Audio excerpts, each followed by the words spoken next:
Alamin wassalamu ala ashrafil anbiya'i wal mursalin amma ba'd. Kaum muslimin rahimani wa rahimakumullah. Di kesempatan bahagia kali ini kita akan melanjutkan pembahasan kita tentang adab-adab Islam dan masih pada pembahasan yang sama, yaitu adab-adab seputar puasa. Dan kali ini kita akan membahas tentang adab-adab ketika sahur. Syekh Wahid bin Abdul Salam dalam kitabnya Sahih Adab Al-Islamiyah menyebutkan di antara adab ketika sahur adalah adamu tarkis sahur. Ya, di antara adab ketika berpuasa yang hendaknya kita perhatikan adalah hendaknya tidak meninggalkan sahur. Ya. Beliau menyebutkan dalam sebuah hadis yang bersumber dari sahabat Anas bin Malik radhiyallahu anhu, beliau mengatakan, qala Nabi sallallahu alaihi wasallam, Rasulullah sallallahu alaihi wasallam bersabda, tasahharu fa inna fis sahuri barakatan, muttafaqun alaih. Sahurlah, ya, maka sesungguhnya di dalam sahur itu terdapat barokah. Hadis ini muttafaqun alaih, diriwayatkan oleh Imam Bukhari dan Imam Muslim rahimahumullah.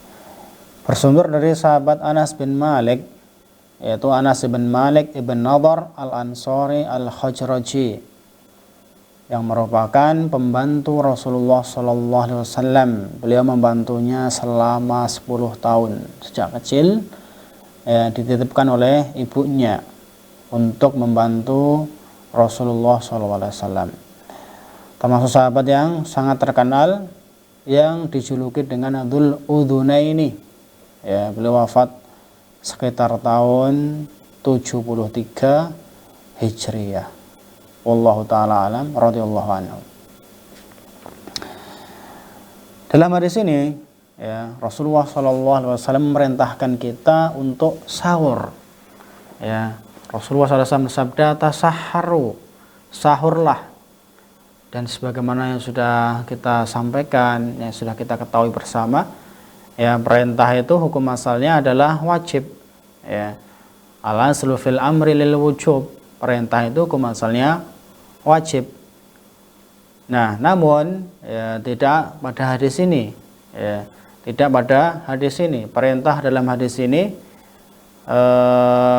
hukumnya sunnah. Ya, kenapa? Karena para ulama mereka telah bersepakat bahwasanya hukum sahur itu sunnah dan bukan wajib. Ya, jadi hukum sahur sunnah bukan wajib dengan kesepakatan para ulama. Kemudian berbicara tentang berkah yang ada pada sahur. Ya, Al-Hafidz Ibnu Hajar mengatakan, al-barakatu fis sahur tahsulu bi jihatin muta'addidah. Keberkahan di dalam sahur itu bisa diperoleh dari arah yang sangat beragam. Ya, contohnya apa? Wahya tiba'us sunnah. Ya, karena kita kalau lakukan sahur, kita makan sahur, itu berarti kita mengikuti sunnah Rasulullah SAW, mengamalkan hadis, ya, mengamalkan perintah, mengikuti sunnah, ya. Dan di situ pasti ada keberkahannya. Wa mukhalafatu ahlil kitab, menyelisih ahli kitab. Nanti akan disebutkan oleh Syekh Wahid bin Abdul Salam hadis yang berkaitan dengan ini. Jadi ahli kitab mereka itu melarang bersahur. Ya, mereka melarang sahur. Ya, karena itu ketika kita sahur artinya kita menyelisih ahli kitab. Wattaqawi bihi alal ibadah. Ini juga termasuk berkah ketika kita melakukan sahur. Akhirnya kita menjadi kuat ketika beribadah, tidak lemas yang sehingga kita puasanya hanya tidur di sepanjang hari. Nah, tapi kalau kita sahur, maka sahur itu akan memberikan sedikit power, ya, agar kita kuat ketika melakukan ibadah, ya, sehingga kita tetap bisa produktif ketika berpuasa. Wa ziyadatu fin nasyat, ya, akan lebih semangat, ya, menambah semangat. Ya, kalau kita sahur kita akan semangat ketika berpuasa, ya, ketika beribadah. Wa mudafa'atu su'il khuluqi alladhi yuthiruhul ju'. Ya. Kalau kita sahur, berkahnya apa? Di antaranya juga adalah sahur bisa mencegah, ya, perangai yang jelek yang ditimbulkan oleh rasa lapar. Ya, kadang kalau kita lapar itu muncul akhlak-akhlak jelek, ya, entah kita ucapkan atau entah kita lakukan, ya. Sebabnya apa? Kok melakukan hal buruk, ya, mungkin disebabkan karena lapar, ya, akibat dari lapar sehingga cepat marah, ya, tidak sabar dan seterusnya, mengeluh, ya, terasa hari puasa itu melelahkan, lama, ya, dan seterusnya. Nah, agar tidak seperti itu maka sahur, ya, insya Allah nanti tidak akan merasa hal-hal yang seperti itu. Wa tasabbubu bis shadaqah ala man yas'al idzaka, ya, au yajtami'u ma'ahu alal akal. Ya, dan melakukan sahur itu juga merupakan sebab orang itu akan melakukan sedekah ketika dia makan sahur itu bareng bersama orang lain, ya, berkumpul bersama orang lain ketika makan, ya, ketika kita ajak orang lain sahur, ya, maka saat itu kita akan termotivasi untuk memberinya, ya, bersedekah kepadanya, dan ini bagus, ya, dan ini bagus. Jadi sahur itu kadang juga bisa memotivasi kita untuk berbagi makanan saat itu, ya, ketika kita melakukannya bersama orang lain. Begitu juga atasabub lidzikri wad du'a waqta madinatil ijabah. Begitu juga sahur itu bisa menjadi sebab, ya, yang motivasi kita untuk berdoa, berzikir, ya, di waktu yang mustajab, ya, di waktu yang mustajab sepertiga malam, ya, sebelum subuh itu adalah waktu mustajab ketika kita berdoa, ya, kita berdoa di waktu itu, maka itu adalah termasuk waktu-waktu yang mustajab yang sangat bagus jika kita gunakan untuk berdoa kepada Allah Subhanahu wa taala. Wa tadaruku niyatis shaum liman aghfalaha qabla an yanam. Nah, ini penting, ya, mengoreksi niat puasa, ya, mengoreksi niat puasa bagi orang yang lalai, ya, meniatkannya sebelum tidur malam, ya, karena niat berpuasa itu sebagaimana yang sudah kita sampaikan pada pertemuan yang lalu merupakan syarat, ya, syarat sahnya puasa. Kalau kita puasa tapi tidak berniat, nah, tidak sah, ya. Dan niat puasa itu berbeda dengan niat ketika melakukan ibadah-ibadah yang lainnya, ya, ketika ibadah yang lainnya seperti sholat, seperti zakat dan yang lain, itu kita niatnya barengan bersama ibadah, ya, tapi tidak berlaku pada puasa, ya. Niat puasa itu dilakukan sebelum melakukan ibadah, ya, sejak malam hari, ya, sejak malam hari. Bahkan Al-Hafidz Ibnu Hajar di sini mengatakan niat sebelum tidur, ya. Kalau dia lalai belum niat puasa sebelum tidur, maka bangun sahur nanti, ya, mengoreksi niatnya. Pastikan sudah berniat untuk puasa di hari esok adalah puasa Ramadan. Nah, jadi penting, ya, sebagaimana dalam hadis, ya, hadisnya Hafsah dan hadisnya Ibnu Umar radhiyallahu anhuma, mereka mengatakan, ya, meskipun ini hadis mauquf tapi tidak ada satu sahabat pun yang menyelisihinya, ya, jadi bisa dihukumi hadis marfu'. Ya, mereka mengatakan apa? La siyama liman lam yujmi qoblal fajar. Tidak sah puasa orang yang tidak menghadirkan niat sebelum terbit fajar, ya, sebelum terbit fajar, yaitu sebelum waktu subuh. Nah, itu semua tadi adalah di antara bentuk keberkahan sahur. Ya, tentu di sana masih banyak lagi. Ya, yang disebutkan di sini bukan pembatasan, ya.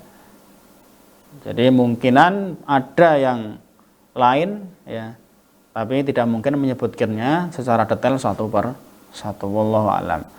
Nah, karena itu Al-Hafidz Ibnu Daqiq Al-Aid, ya, memberikan mengatakan, ya, seputar berkah ketika sahur yang lebih mencakup, ya. Beliau mengatakan hadzal barakah yajuzu an ta'uda ilal umur al-ukhrawiyah. Keberkahan sahur itu bisa jadi merujuk kepada hal-hal akhirat, ya, urusan akhirat. Bisa jadi kembali kepada urusan akhirat. Ya, kita akan mendapatkan berkah di dalam hal urusan akhirat. Fa inna iqamatas sunnah yujibul ajra wa ziyadatahu. Nah, ini lebih umum tadi, lebih umum lagi, ya. Kenapa? Karena mengikuti sunnah, ketika kita mengamalkan perintah Nabi, mengikuti sunnahnya, apa katanya? Yujibu al ajra. Kalau kita menegakkan sunnah, menghidupkan sunnah, ya, itu mewajibkan kita mendapatkan pahala. Ya, mengharuskan, melazimkan kita mendapatkan pahala. Kalau kita mengikuti sunnah, insya Allah pasti dapat pahala, ya, dan bertambah pahalanya. Kenapa? Karena pertama kita mengikuti sunnah, menegakkan sunnah, kemudian kita mengamalkan ilmu, mengamalkan hadis, ya, dan seterusnya. Nah, jadi bisa dipastikan itu mendapatkan pahala dan itu berkah, ya. Berkah hanya didapatkan oleh orang yang melakukannya. Kemudian wayuhtamalu aw wayahtamilu an ta'ud ilal umur ad-dunyawiyah. Begitu juga keberkahan ketika sahur itu bisa juga merujuk dalam perkara dunia. Kaquwatil badan ala saum, seperti menguatkan badan ketika puasa, nggak lemas, ya, nggak lemas terus, ya. Wa taisirihi min ghairi idrarin bis-shaim. Kalau kita sahur itu akan mempermudah orang yang berpuasa tanpa memudaratkannya. Ya, kalau kita nggak sahur itu kadang mudarat, ya, sampai sakit lambung, sampai sakit perut. Ya, kenapa? Karena nggak sahur. Nah, qala wa mimma yu'allalu bihi istihbabus sahur al-mukhalafatu li ahlil kitab. Ya. Dan diantara ilah kenapa kita disunahkan untuk makan sahur adalah karena sahur itu menyelisih ahli kitab. Ya, seperti yang disebutkan oleh Al-Hafidz Ibnu Hajar tadi. Karena ahli kitab itu melarang sahur, ya, tidak melakukan sahur mereka. Ya. Dan kita itu oleh Rasulullah SAW selalu diperintahkan untuk menyelisih mereka, menyelisih ahli kitab. Di antaranya ini, ya, kita diperintahkan untuk sahur. Dan nanti akan disebutkan hadisnya juga. Li'annahu mumtani'un indahum, karena sahur itu dilarang, ya, menurut mereka. Wa hadza ahadul wujuh al-muqtadiyah li ziyadati fil ujur al-ukhrawiyah. Dan dari sisi ini juga, ya, dari sisi ini juga melazimkan, ya, orang yang sahur mendapatkan tambahan pahala di akhirat. Jadi berkah puasa itu tidak bisa kita gambarkan dengan sesuatu yang khusus, ya. Tidak bisa kita sebutkan satu persatu, enggak, ya. Tapi secara umum berkah itu akan kita dapatkan baik dalam urusan dunia maupun urusan akhirat. Berkah itu akan kita dapatkan baik di dunia maupun di akhirat. Ya, ketika kita meyakini sahur itu perintah, sahur itu sunnah, kemudian kita amalkan, kita tegakkan, ya, kita lakukan, maka dipastikan, ya, kita akan mendapatkan keberkahan yang disebutkan oleh Rasulullah SAW baik di dunia maupun di akhirat. Nah, itu hadis pertama yang disebutkan oleh penulis hafizahullah taala. Kaum muslimin rahimani wa rahimakumullah. Kemudian selanjutnya beliau menyebutkan hadis yang lain juga. Ya. Yang bersumber dari sahabat Abdullah bin Umar radhiyallahu anhuma, beliau mengatakan, qala Rasulullah sallallahu alaihi wasallam, Rasulullah sallallahu alaihi wasallam bersabda, innallaha wa malaikatahu yusholluna 'alal mutasahhirin.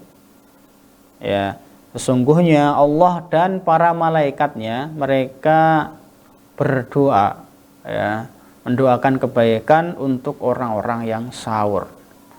Ya, hadis ini bersumber dari sahabat Abdullah bin Umar, diriwayatkan oleh Ibnu Hibban dalam sahihnya. Abdullah bin Umar radhiyallahu anhuma, ya, Abdullah bin Umar ibn Al-Khattab, ya. Nah, dalam hadis ini Rasulullah SAW menyebutkan bahwasanya Allah dan para malaikatnya itu mendoakan kebaikan kepada orang yang melakukan sahur, orang yang makan sahur. Jadi hadis ini menunjukkan ampunan Allah Subhanahu wa taala, ya, kepada orang yang sahur, bangun di waktu sahur, ya. Begitu juga istighfarnya para malaikat untuk mereka. Jadi para malaikat memintakan ampun kepada orang-orang yang bangun di waktu sahur, orang yang makan sahur. Ya, hadis ini sebenarnya diperselisihkan, ya, bahkan ada yang mengatakan hadis ini adalah hadis yang mungkar, ya, hadis yang mungkar karena ada rawi yang mubham, yang tidak disebutkan tarajumnya, tarjamahnya, biografinya oleh ahli hadis. Ya, namun maknanya sahih hadis ini, sebagaimana dikuatkan oleh hadis yang lain, ya, bersumber dari sahabat Abu Hurairah radhiyallahu anhu, dan hadis ini muttafaqun alaih, ya, bahwasanya Rasulullah SAW bersabda, yanzilu rabbuna tabaraka wa ta'ala kulla lailatin ila sama'id dunya. Ya, bahwasanya Tuhan kita Allah Subhanahu wa taala turun ke langit dunia di setiap malam, ya, ke langit dunia. Jadi Allah Subhanahu wa taala setiap malam itu turun ke langit dunia. Hina yabqa thuluthul lail, ketika malam itu tersisa sepertiganya. Jadi turun di sepertiga malam ke langit dunia. Kemudian mengatakan, ya, Allah Subhanahu wa taala berfirman, ya, man yad'uni fastajibalahu. Barang siapa yang berdoa kepadaku, maka akan aku kabulkan doanya. Ya, man yas'aluni fa'utiyahu. Barang siapa yang meminta kepadaku, maka akan aku berikan sesuai permintaannya. Man yastaghfiruni fa'aghfiralahu. Barang siapa yang minta ampun kepadaku, maka akan aku ampuni dosanya. Jadi hadis ini menguatkan apa?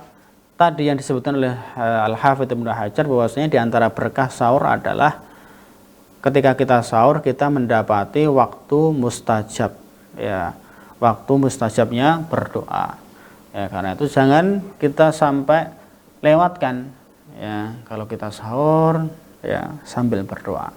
Itu adalah waktu mustajab. Ya, Allah Subhanahu wa taala akan kabulkan, ya, doa kita, permintaan kita, ya, istighfar kita, dan seterusnya. Nah, itu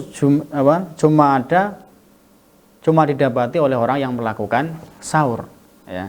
Cuma didapati oleh orang yang melakukan sahur. Nah, dari sini muncullah, nampaklah keberkahan melakukan sahur. Wallahu taala alam. Kemudian selanjutnya penulis juga menyebutkan hadis yang ketiga. Ya, beliau menyebutkan hadis yang bersumber dari Abi Qais Maula Amr ibn Al-As.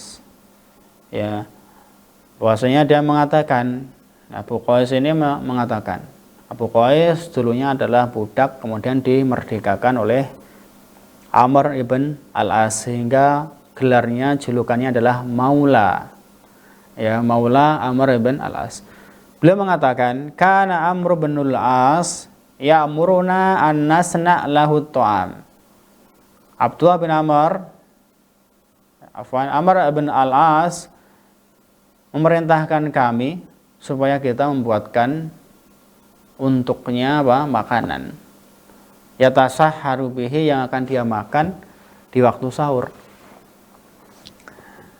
Ya, jadi Amr bin As memerintahkan Abu Qais untuk membuat makanan yang akan dia makan di waktu sahur nanti. Fala yusibu minhu katsiran. Sudah dibuatkan, ternyata dia makannya cuma sedikit. Ya, enggak dimakan banyak. Ya. Akhirnya Abu Qais merasa kecewa, lalu mengatakan, ta'muruna bihi wala tusibu minhu katsiran. Wahai Amr ibn al-As, kamu merintahkan kami susah bikin makanan, tapi kamu nggak makan banyak. Ya, tapi kamu makannya cuma sedikit. Kenapa seperti itu? Ya, kami sudah repot-repot buatkan kamu makanan, tapi kenapa kamu cuma makan sedikit? Ya, qala inni la amurukum bihi anni astahihi. Ya, Amr ibn al-As mengatakan, saya memerintahkan kalian membuatkan makanan, itu bukan berarti saya nafsu makan dengan makanan tersebut. Ya, bukan berarti saya lagi pengen makanan tersebut yang pasti akan saya habiskan. Ya, jadi ketika Amr ibn al-As memerintahkan untuk membuatkan makanan, itu bukan berarti dia karena pengen makan makanan tersebut. Tapi apa alasannya? Ada alasan lain. Beliau mengatakan, walakinni sami'tu Rasulullah sallallahu alaihi wasallam yaqul, tapi aku mendengar Rasulullah sallallahu alaihi wasallam bersabda, faslu ma baina siyamina wa siyami ahlil kitab aqlatus sahari. Ya, pembeda antara puasa kita dengan puasanya ahli kitab, ya, adalah apa? Makan sahur. Jadi ahli kitab itu ketika mereka puasa, mereka nggak sahur. Ya, karena itu Rasulullah mengatakan seperti ini, ya, agar kita menyelisih mereka. Perbedaan antara puasa kita dan puasanya ahli kitab adalah makan sahur. Ya, kita sebagai umat Nabi Muhammad maka hendaknya kita perhatikan. Ya, pastikan kita usahakan selalu bangun sepertiga malam, selalu bangun sebelum subuh untuk makan sahur. Hadis ini diriwayatkan oleh Imam Ad-Darimi dan Imam Muslim, tapi lafadz yang ada dalam hadis ini adalah lafadznya Imam Ad-Darimi. Hadis ini bersumber dari Abu Qais, yaitu Maula Amr ibn al-As. Namanya adalah Abdurrahman ibn Thabit, ya. Adalah orang yang thiqah, orang yang dapat dipercaya. Ya, beliau wafat tahun 54 Hijriah. Ya, rahimahullah. Kemudian Amr ibn al-As ibn Wa'il as-Sahmi, ya, sahabat yang masyhur, yang terkenal sekali. Ya, beliau masuk Islamnya pada tahun Hudaybiyah, ya, Sulhul Hudaybiyah. Sempat menjadi pemimpin, menjadi amir di Mesir selama 2 periode. Ya, karena dia adalah yang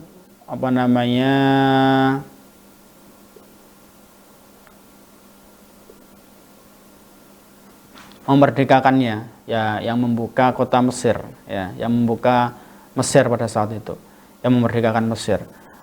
Beliau wafat di Mesir tahun 40-an lebih atau sekitar 50 Hijriah.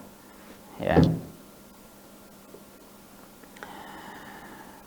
Jadi dalam hadis ini, ya, Rasulullah SAW menjelaskan kepada kita bahwasanya pembeda antara puasa kita dengan puasanya ahli kitab adalah sahur. ya, karena mereka tidak makan sahur. Ya, sedangkan kita disunahkan untuk sahur, dan ini merupakan diantara berkahnya sahur. Ya, kalau kita makan sahur berarti kita menyelisih ahli kitab, dan di situ pasti ada pahalanya. Ya, di situ pasti ada pahalanya yang akan kita dapatkan di akhirat. Ya, wallahu taala a'lam. Nah, jadi itu adalah berkah-berkah yang bisa kita dapatkan ketika sahur. Nah, karena itu pastikan nanti ketika kita sudah memasuki bulan Ramadan tidak melupakan sahur. Ya. Tetap sahur meskipun hanya tegukan air. Ya, tetap sahur meskipun hanya 1 butir kurma. Ya.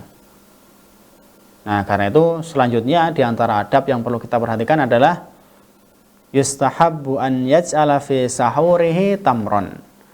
Ya, Muhammad bin Abdul Salam menyebutkan adab ketika sahur ya adalah hendaknya ada kurma di meja makannya. Hendaknya dia bersahur ya, makan sahur dengan kurma. Ya. Beliau menyebutkan sebuah hadis yang bersumber dari sahabat Abu Hurairah radhiyallahu anhu. Anin Nabi sallallahu alaihi wasallam qala, ya, dari Nabi alaihi salatu wasallam beliau bersabda, ni'ma sahuril mu'min at-tamru. Ya, rawahu Abu Dawud. Sebaik-baik makanan yang dimakan oleh orang mukmin ketika sahur adalah kurma. Jadi kurma adalah sebaik-baik makanan yang dimakan oleh seorang mukmin ketika sahur. Hadis diriwayatkan oleh Imam Abu Dawud. Bersumber dari sahabat Abu Hurairah Ad-Dusi, ya, sahabat yang mulia, yang sangat populer, sangat terkenal, ya, dijuluki dengan Hafidzus Sahabah karena paling banyak meriwayatkan hadis. Ya, diperselisihkan dengan perselisihan yang banyak, yang panjang tentang namanya siapa, nama bapaknya siapa. Ya, dan masyhur di kalangan ahli hadis ya bahwasanya beliau adalah Abdurrahman ibn Sakhar, meskipun ada juga pendapat yang menyebutkan lain. Ya, beliau wafat tahun 59 Hijriah atau sebelumnya radhiyallahu anhu. Nah, jadi dalam hadis ini Rasulullah SAW ya mengabarkan kepada kita ya bahwasanya kurma merupakan sebaik-baik makanan yang dimakan oleh seorang mukmin ketika sahur. Ya, tentu di sana karena dalam kurma itu terdapat manfaat yang banyak. Ya. Tentu menunjukkan bahwasanya kurma itu adalah makanan yang diberkahi. Ya, bahkan kurma merupakan makanan pokok. Ya. Di Madinah saat itu, dan kebanyakan sahabat ya mereka hidupnya adalah yaitu dari kurma. Ya, hidupnya adalah dari kurma.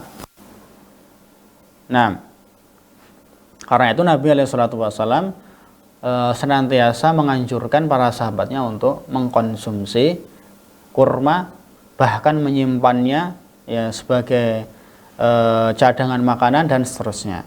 Ini menunjukkan bahwasanya kurma itu makanan yang diberkahi, makanan yang kaya akan manfaat. Ya. Karena itu disebutkan dalam hadis yang lain, Rasulullah SAW bersabda, baitun laisa fihi tamrun jia'un ahluhu. Ya.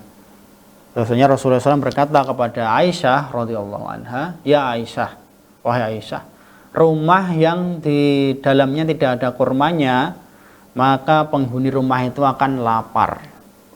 Maka kelaparan penghuni rumah itu. Ya, sebagaimana dalam riwayat Imam Muslim. Nah, karena itu kurma merupakan di antara makanan yang hendaknya ada di meja makan kita ketika sahur. Ya, ketika sahur. Jadi itu. Dan ini bukan berarti hukumnya wajib, tapi hanya sekedar sunnah. Kalau nggak pakai kurma juga ya nggak masalah ya, yang penting kita melakukan sahur, yang penting kita makan sahur ya. Wallahu taala alam. Jadi mungkin itu yang bisa kita bahas pada kesempatan kali ini ya. Adab-adab ketika sahur, hendaknya kita sahur karena dalam sahur itu terdapat keberkahan ya, yang sebagian kita tahu, sebagian yang disebutkan oleh para ulama tadi, tentu di sana ada keberkahan-keberkahan yang lainnya ya.